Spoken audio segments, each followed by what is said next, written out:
Chapitre 1. De la part de Jacques, serviteur de Dieu et du Seigneur Jésus-Christ. J'adresse mes salutations à l'ensemble du peuple de Dieu, dispersé dans le monde entier. Mes frères, considérez-vous comme très heureux quand vous avez à passer par toutes sortes d'épreuves.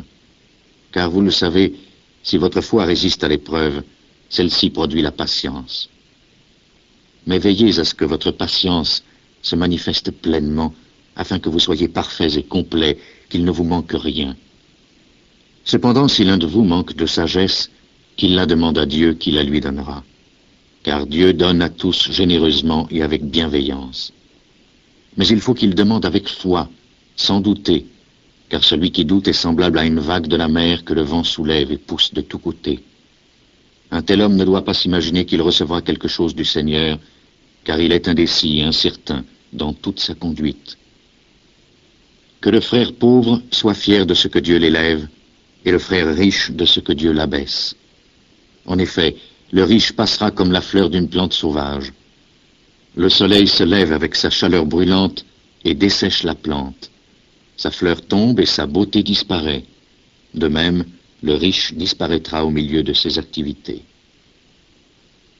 Heureux est l'homme qui demeure ferme dans l'épreuve, car après avoir prouvé sa fermeté, il recevra la vie, prix que Dieu a promis à ceux qui l'aiment. Quand quelqu'un est tenté, il ne doit pas dire « c'est Dieu qui me tente », car Dieu ne peut pas être tenté par le mal et il ne tente lui-même personne. Mais un homme est tenté quand il est attiré et pris au piège par son propre mauvais désir. Ensuite, le mauvais désir conçoit et donne naissance au péché. Et quand le péché est pleinement développé, il donne naissance à la mort. Ne vous y trompez pas, mes chers frères, tout don excellent et tout cadeau parfait viennent du ciel. Ils descendent de Dieu, le Créateur des lumières célestes. Dieu ne change pas et ne produit pas d'obscurité par des variations de position. De sa propre volonté, il nous a donné la vie par la parole de vérité, afin que nous soyons au premier rang de toutes ces créatures. Rappelez-vous bien ceci, mes chers frères, chacun doit être prompt à écouter, mais lent à parler et lent à se mettre en colère. Car un homme en colère n'accomplit pas ce qui est juste aux yeux de Dieu.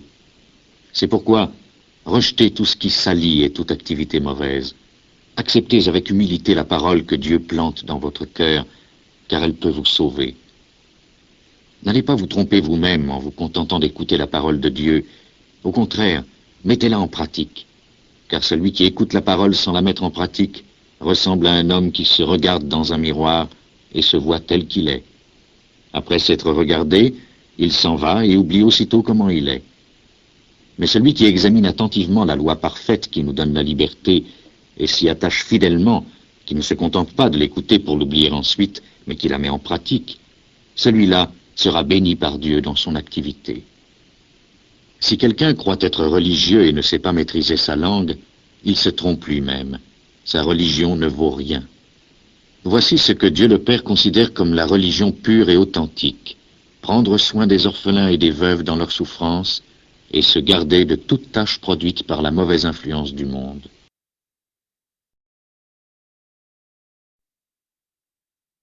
Chapitre 2.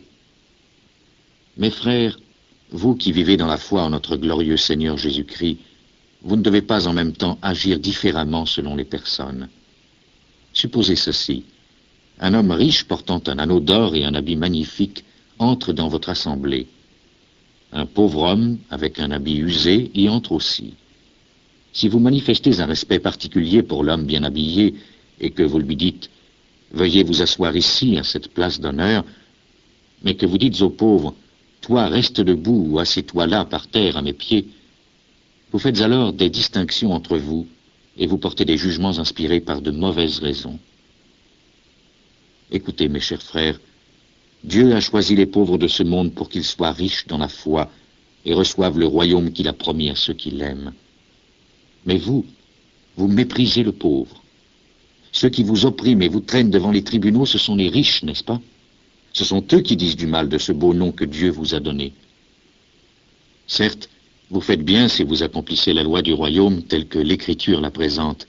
Aime ton prochain comme toi-même. Mais si vous agissez différemment selon les personnes, vous commettez un péché, et la loi vous condamne parce que vous lui désobéissez. Car si quelqu'un désobéit à un seul des commandements de la loi, il se rend coupable à l'égard de tous. En effet, celui-là même qui a dit « ne commets pas d'adultère » a dit aussi « ne tue pas ». Par conséquent, si tu ne commets pas d'adultère mais que tu commets un meurtre, tu désobéis à la loi. Parlez et agissez en hommes qui doivent être jugés par la loi qui nous donne la liberté. Car Dieu sera sans pitié quand il jugera celui qui n'aura pas eu pitié des autres. Mais la pitié triomphe du jugement. Mes frères, à quoi cela sert-il qu'un homme dise « j'ai la foi » s'il ne le prouve pas par ses actes? Cette foi peut-elle le sauver? Supposez qu'un frère ou une sœur ait besoin de vêtements et n'ait pas assez à manger. À quoi cela sert-il que vous leur disiez « au revoir, portez-vous bien, chauffez-vous et nourrissez-vous suffisamment » si vous ne leur donnez pas ce qui est nécessaire pour vivre? Il en est ainsi de la foi. À elle seule, si elle ne se manifeste pas par des actes, elle est morte. Mais si quelqu'un dit « tu as la foi et moi j'ai les actes », alors je lui répondrai « montre-moi comment ta foi peut exister sans actes, et moi je te montrerai ma foi par mes actes. » Tu crois qu'il y a un seul Dieu? Très bien. Les démons le croient aussi et ils tremblent de peur. Homme insensé, veux-tu avoir la preuve que la foi sans les actes est inutile? Comment Abraham, notre ancêtre, a-t-il été reconnu juste par Dieu? À cause de ses actes, quand il a offert son fils Isaac sur l'autel. Tu le vois, sa foi et ses actes agissaient ensemble, et sa foi a été rendue parfaite à cause des actes qui l'accompagnaient. Ainsi s'accomplit ce que l'Écriture déclare. Abraham crut en Dieu, et Dieu le considéra comme juste en tenant compte de sa foi. Et Dieu l'appela son ami. Vous le voyez donc, l'homme est reconnu juste par Dieu à cause des actes qu'il accomplit, et pas uniquement à cause de la foi qu'il a. Il en fut de même pour Rahab, la prostituée. Elle fut reconnue juste par Dieu à cause de ses actes, elle qui avait accueilli les messagers juifs et les avait aidés à partir par un autre chemin. En effet, comme le corps sans le souffle de vie est mort, de même la foi sans les actes est morte.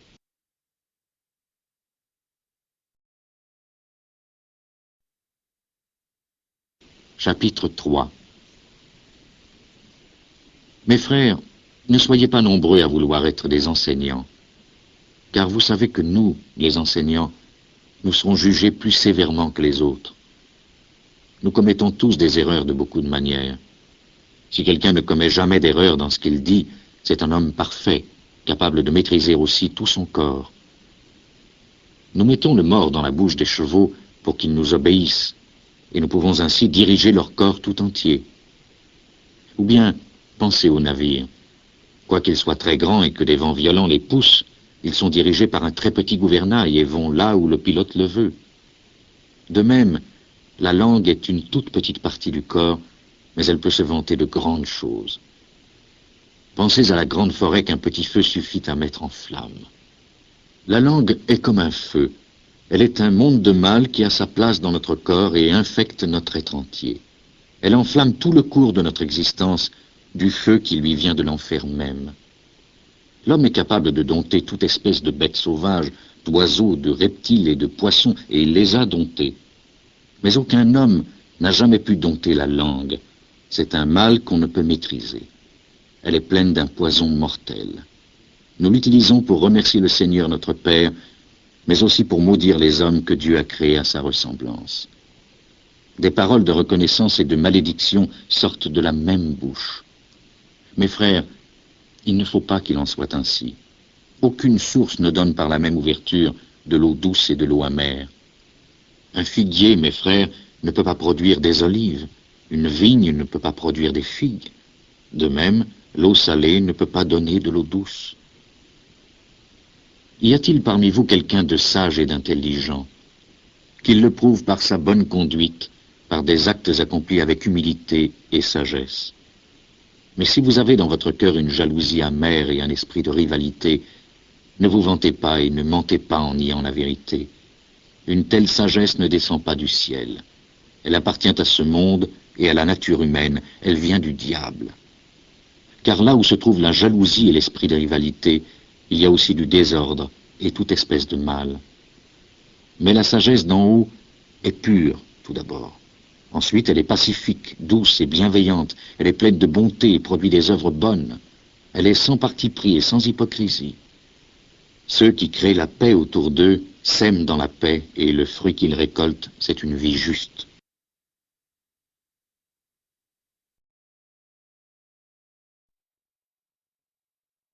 Chapitre 4. D'où viennent les luttes et les querelles parmi vous? Elles viennent de vos passions qui combattent sans cesse dans vos corps. Vous désirez quelque chose, mais vous ne pouvez pas l'avoir, et alors vous êtes prêts à tuer. Vous avez envie de quelque chose, mais vous ne pouvez pas l'obtenir, et alors vous avez des querelles et des luttes. Vous n'avez pas ce que vous voulez parce que vous ne le demandez pas à Dieu. Et si vous demandez, vous ne recevez pas, parce que vos intentions sont mauvaises. Ce que vous demandez, vous voulez l'utiliser pour vos propres plaisirs. Infidèles que vous êtes, ne savez-vous pas qu'être ami du monde, c'est être ennemi de Dieu? Celui qui veut être ami du monde se rend ennemi de Dieu. Ne pensez pas que ce soit pour rien que l'Écriture déclare « Dieu réclame avec jalousie l'esprit qu'il a mis en nous ». Cependant, Dieu nous accorde une grâce plus grande encore, car l'Écriture déclare « Dieu s'oppose aux orgueilleux, mais il donne sa grâce aux humbles ». Soumettez-vous donc à Dieu, résistez au diable et il fuira loin de vous. Approchez-vous de Dieu et il s'approchera de vous. Nettoyez vos mains, pécheurs, purifiez vos cœurs, hypocrites. Soyez dans la tristesse, pleurez et lamentez-vous. Changez votre rire en pleurs et votre joie en tristesse. Abaissez-vous devant le Seigneur, et il vous élèvera. Frères, ne dites pas de mal les uns des autres. Celui qui dit du mal de son frère ou qui le juge, dit du mal de la loi et la juge. Or, si tu juges la loi, tu n'es plus celui qui obéit à la loi, mais celui qui la juge. C'est Dieu seul qui donne la loi et qui est juge. Lui seul peut à la fois sauver et détruire. Pour qui te prends-tu, toi qui juges ton prochain?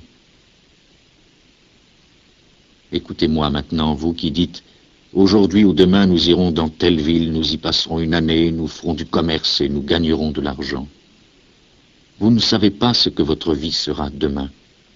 Vous êtes en effet comme un léger brouillard qui apparaît un instant et disparaît ensuite. Voici ce que vous devriez dire. Si le Seigneur le veut, nous vivrons et nous ferons ceci ou cela. Mais maintenant vous êtes orgueilleux et vous vous vantez. Tout orgueil de ce genre est mauvais. Ainsi, celui qui connaît le bien qu'il devrait faire et ne le fait pas, se rend coupable de péché.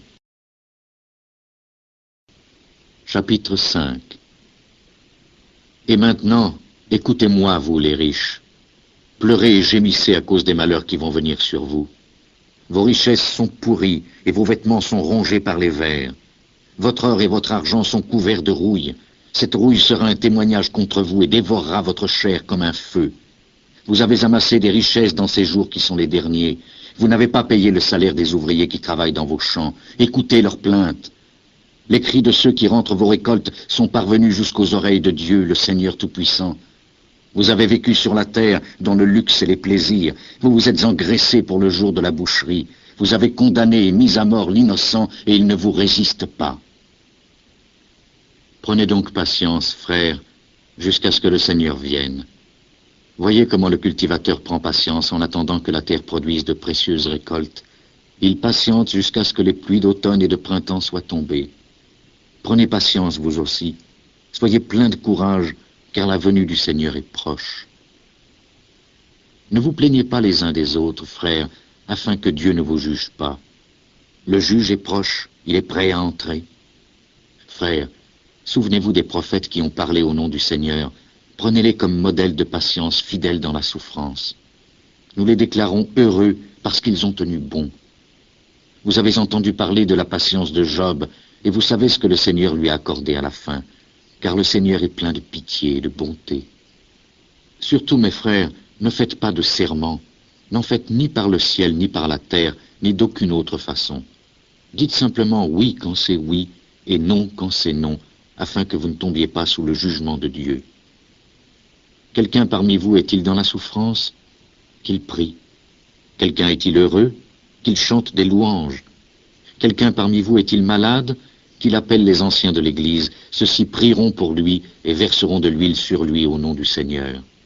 Cette prière, faite avec foi, sauvera le malade. Le Seigneur lui rendra la santé et les péchés qu'il a commis lui seront pardonnés. Confessez donc vos péchés les uns aux autres et priez les uns pour les autres afin d'être guéris.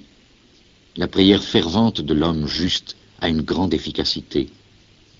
Élie était un homme semblable à nous. Il pria avec ardeur pour qu'il ne pleuve pas, et il ne tomba pas de pluie sur la terre pendant 3 ans et demi. Puis il pria de nouveau, alors le ciel donna de la pluie et la terre produisit ses récoltes.